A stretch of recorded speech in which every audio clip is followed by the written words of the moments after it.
Bom, viralizou essa semana o vídeo de uma menina aqui no YouTube. Ela tava falando como ela se sentia fracassada aos 30 anos, sem trabalho, sem amigos, completamente perdida. E esse vídeo trouxe algumas reflexões que eu quis trazer pra vocês, tanto no âmbito da minha vida pessoal, quanto na forma como eu vejo o mundo. Primeiramente, o que eu quero trazer pra vocês esse vídeo não tá com a melhor qualidade, eu estou sem microfone, a luz... Eu tô contando com a iluminação natural, que acabou de dar uma diminuída. Mas o vídeo é mais ou menos sobre isso. Sobre o quanto, às vezes, a gente idealiza e quer viver uma vida só se ela for perfeita. Então, eu só quero fazer esse vídeo se esse vídeo estiver perfeito, se eu estiver muito bonito, se a minha maquiagem estiver muito boa, se a minha roupa estiver perfeita, e se o som estiver maravilhoso, se na rua ninguém estiver fazendo barulho e a vida não é bem assim. Às vezes, a gente vai ter que fazer as coisas da forma que dá. Obviamente, eu trouxe... Vou mexer na... Pô, você tá foda aqui também, né? Aí tá foda, né? Obviamente, a gente tem que se importar com a qualidade das coisas e como a gente quer que as coisas aconteçam. E se esforçar para que seja o máximo que a gente consiga. Mas, às vezes, a nossa idealização não é nossa e é sobre isso que a gente vai falar nesse vídeo. Antes de falar da minha história de vida, eu queria muito falar sobre a minha reflexão do vídeo dessa menina que eu tive, assim. Ao longo do vídeo, eu ia percebendo que, sim, tem uma depressão ali e a depressão, eu acho que tá muito relacionada com essa galera que viveu a transição da era não digital, sem rede social, para uma era de rede social, uma era onde apareceram muitas oportunidades e ela fala muito isso, sobre como o nosso destino era desenhado desde o início da vida e sobre como a gente se projetava de uma maneira muito específica em um momento específico da vida com possibilidades muito restritas, do tipo escola, faculdade, casamento, curso, empresa, carteira assinada, FGTS, aposentadoria. E a era digital veio para quebrar tudo isso, para trazer uma outra visão sobre as coisas, para dar novas oportunidades, para mudar a pirâmide social e, obviamente, trazer muitos problemas como doenças mentais, transtornos, depressão, ansiedade, todas essas coisas que a gente conhece. Eu também fui atingido por esse mesmo fenômeno, afinal, eu nasci em 92 e vivi essa mudança aí que eu acho que a gente está sendo estudado ainda, sabe? A gente vai virar a estatística daqui a anos, mas ninguém sabe, de fato, quais serão os impactos das redes sociais, dos smartphones e dessa era que a gente vive. E o mercado de trabalho mudou muito, então pra gente que era de 92, que cresceu idealizando uma coisa, quando a gente chega na hora de fazer e a coisa tá completamente diferente e ninguém preparou a gente pra isso, isso é assustador e dá muito medo.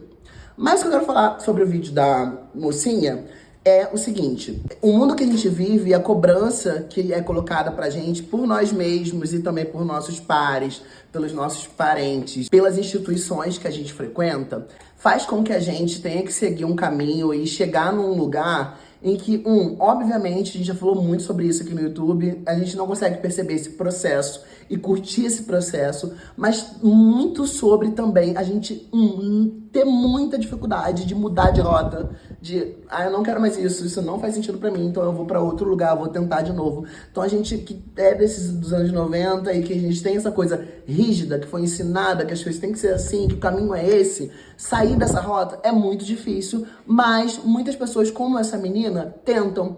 E foi o que ela fez, que ela contou lá no vídeo. Ela sai da cidade dela, vai fazer faculdade em outro lugar, mas se depara com uma vida, com uma pandemia e essa loucura mesmo do mundo que estava acontecendo. E eu acho que essa questão das doenças mentais, como era a depressão dela, faz com que a gente não consiga perceber os valores gigantescos que tem na nossa vida. E aí, a partir de agora, eu vou começar a falar algumas coisas que eu quero que vocês saibam que não é meu sentido desmerecer a dor da menina, não, porque cada um visualiza a sua dor de acordo com o seu contexto. Então, não tinha nem como ela visualizar de outra maneira, já que aquele era o contexto dela. Mas eu assisti aquele vídeo e eu pensava, caraca, que triste, porque ela não consegue perceber que o mais valioso da vida ela tem, que é uma família, um lugar pra voltar. Cara, quando ela falou assim, eu tive que voltar pra casa dos meus pais, foi um momento difícil, mas ainda, por um leve momento, ela ainda percebe, meus irmãos também voltaram, então foi um momento bom pra todo mundo estar junto. Aquilo ali era a coisa mais rica que ela tem. E a gente não consegue perceber isso, e é muito difícil eu falar pra você sair do outro lado e você vai falar, blá, blá, blá. Obviamente, dá essa impressão de blá, blá, blá. Mas no meu lugar e no meu estilo de vida, eu olhei pra história dela e falei, caraca, cara, é simplesmente meu sonho. Poder arriscar, poder fazer o que eu gosto. Ela teve uma estrutura, né, de alguém que investiu na educação dela no início. Ela teve um trabalho que ela gostava. milhões de possibilidades, fez escolhas erradas e pode se refazer. É uma menina super nova, super bonita e que tem um mundo pela frente. Afinal, ela acabou de viralizar no YouTube e sabe-se lá quais serão os caminhos que a carreira dela vai seguir a partir de agora. Às vezes ela vai fazer agora em 5 anos o que ela acha que ela não fez em 15. Ela vai fazer em 2. Sabe assim, as coisas mudam muito. Me veio até a blogueirinha aqui na minha cabeça. Agora que a blogueirinha, há 5 anos atrás, não era nada. E hoje é uma das maiores influenciadoras do Brasil. E trazendo pra minha história, assim, esse foi um primeiro ponto que me pegou. Assim, quando esse contexto que a gente tá falando, né, de uma mudança de mundo e das coisas acontecendo de maneira diferente, eu percebi que pra gente que é pobre, chegar em algum lugar que seria completamente impossível, de acordo com as possibilidades, já é muita coisa. Por exemplo, eu saí de Belford Roxo, da Baixada Fluminense, no Rio de Janeiro, sem possibilidade nenhuma, com uma família extremamente humilde, sem qualquer tipo de instrução, e sendo um menino gay, afeminado, pobre, preto, assim, tudo que a sociedade, principalmente nos anos 90 e nos anos 2000, queria muito longe em alguns lugares específicos. Eu consegui transpor uma barreira e, assim, errando muito, que é de me formar na faculdade. Isso, pra mim, me traz uma alegria de, tipo assim, muito grande, porque era um sonho que eu achava que eu não conseguiria. Eu vejo que isso foi uma forma de eu aproveitar as mudanças que o mundo teve, tanto na minha vida profissional quanto na minha vida pessoal, porque foi uma possibilidade de realizar um sonho que eu queria muito, né? Mas, obviamente, o sistema capitalista que a gente vive, ele é muito cruel com a gente, velho. Ele é muito cruel com a gente. E a minha estrada também foi muito difícil. Mas, a cada passo que eu dava, eu começava a perceber, parênteses, depois da terapia, eu começava a perceber que muita coisa da nossa vida são sonhos e desejos da gente do passado, que eu acho que foi o que eu senti de dificuldade no vídeo dela, que era essa dificuldade dela se desconectar do sonho que ela sonhou quando tinha 15 anos. Porque eu acho que isso é uma das piores maneiras da gente levar a vida, que é, cara, a gente tem que abraçar nossos sonhos, a gente tem que realizar nossos sonhos, sobretudo sonhos de infância. Eu acabei de me formar em jornalismo e era um sonho do Eric de 8 anos, que eu tinha que fazer, senão o Eric de 8 anos não ia me deixar dormir em paz antes de eu realizar esse sonho. E eu consegui, foi ótimo, lindo, abracei ele, ó, Eric de 8 anos, um beijinho, segue aí, você já é jornalista. Mas a gente também precisa se perguntar quão nossos sonhos são nossos ou são daquela criança e se isso faz sentido. Porque me formar em jornalismo, porra, faz muito sentido no contexto atual. Mas tem coisas e sonhos e projeções que foram feitas internamente por um Eric que não tinha qualquer noção de mundo, por um Eric que vivia num mundo completamente diferente desse, por um Eric que fez essa projeção há 17 anos atrás. Quando eu tinha 15 anos atrás, a minha visão de informação, de faculdade, de mundo, de possibilidade era completamente outra. Então não tem como eu viver com as expectativas e as projeções que esse Eric fez. Eu preciso atualizar a minha mente, meu mindset, e perceber e me perguntar se, mano, isso faz sentido hoje? Hoje, esse sonho tem realmente a ver comigo? Será que eu tô sofrendo porque eu achei que aos 32 anos eu estaria com o meu belo carro, com a minha bela casa, com a minha família e filhos, com tudo resolvido, quando na verdade a pessoa, a criança barra adolescente que sonhou isso, não sabia nem como era o mundo e nem tinha noção do que, dentro do nosso sistema, teria que fazer para conseguir isso, sabe? Então, quando você chega na vida real e na vida adulta e você se olha e fala, não era isso aqui que eu sonhei, não. Sabe? Eu não estava imaginando isso aqui, estava imaginando outra coisa. Você percebe que as coisas na vida demoram um tempo que não é o tempo da adolescência, em que tudo é imediato. Na adolescência tudo é agora. Então, eu acredito que o melhor jeito de viver a vida é a gente trazer a vida, atualizar os nossos desejos internos e saber se faz sentido dentro da minha realidade ou isso é simplesmente um eu de antigamente gritando por um desejo que ele tinha e que não vai ter como ser realizado porque não faz sentido dentro do contexto atual, porque você sonhou isso há 17 anos atrás, quando nem tinha smartphone. Então não tinha nem como eu sonhar em ser youtuber, porque eu não tinha nem acesso a um telefone para fazer um vídeo, sabe? Então os sonhos mudam, as atualizações mudam e vai dar muita coisa errada na vida, sabe? Eu acho que uma das coisas que me deixou mais tranquilo na vida é entender que, mano, 80% das coisas vão dar errado. Ou, aliás, as coisas não vão dar errado. As coisas, às vezes, 80% das coisas não vão sair como a gente imaginava. Mas, pô, depois dos 30, você começa já a olhar para as coisas e falar, tinha que ser desse jeito. Sabe quando você conhece uma pessoa e você fala, cara, se eu não tivesse me fudido há 2 anos atrás, eu não estaria aqui, eu não teria te conhecido. Então, também olhar para a vida atual e falar, pô, será que eu queria realmente que as coisas fossem como eu sonhei com 15 anos?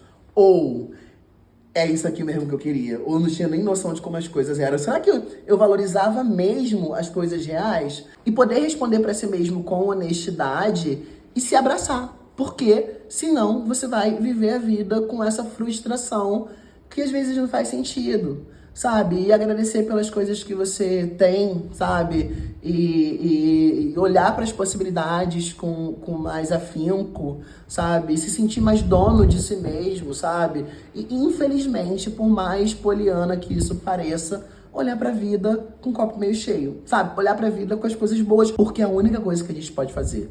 Sabe, a gente tem todo o direito de ficar revoltado, o nosso sistema é muito cruel, como eu falei lá no início do vídeo, mas, às vezes, a gente precisa olhar pra vida e tentar ver o melhor dela, porque senão vai ser muito mais difícil. E, voltando à minha história, eu consegui ter todo esse pensamento, esse insight, fazendo terapia, porque a minha estrutura familiar foi horrível, eu, por ser um menino gay, afeminado, ter crescido dentro de um contexto evangélico, eu acarretei muito sofrimento e muito trauma. A minha família, por ser evangélica, foi bem cruel comigo. Quando eu cheguei no mercado de trabalho, eu percebi que eu ser um menino negro, gay, afeminado, ia me impedir de conseguir possibilidades. Mas eu não tinha como chorar. Eu precisava resolver esse problema.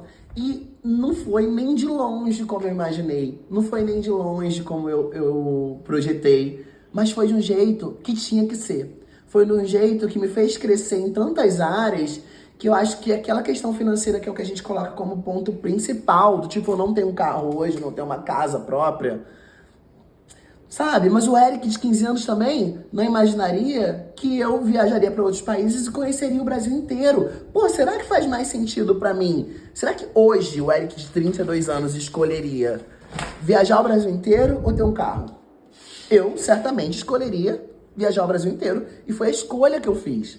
Enfim, além de várias outras coisas que eu acho que a gente pode trazer em um novo vídeo. Mas isso foram leves reflexões que eu tive vendo o vídeo dela, e eu acho que o maior benefício que ela tem, e quem tem deve se apegar muito, são famílias e amigos. Comentando um pouco sobre essa parte dela falar que não tem amigos. Mano, eu não construí nada financeiro, entre aspas.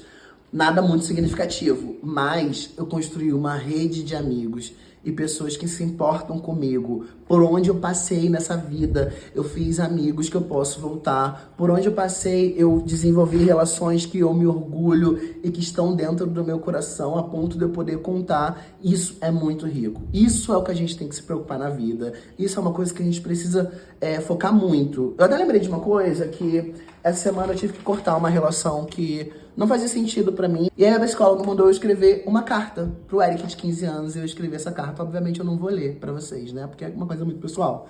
Mas, quando eu olhei pra essa carta, eu percebi que, caraca, tirando o material, que é aquilo que o Eric sempre sonhou, eu tinha conquistado tantas coisas que não tem no Brasil, brincadeira, tantas coisas que não são mensuráveis, tantas coisas que são tão diferentes, assim, tão únicas e tão incríveis, que faz até a vida valer a pena, sabe? É uma coisa até que eu te aconselho a fazer.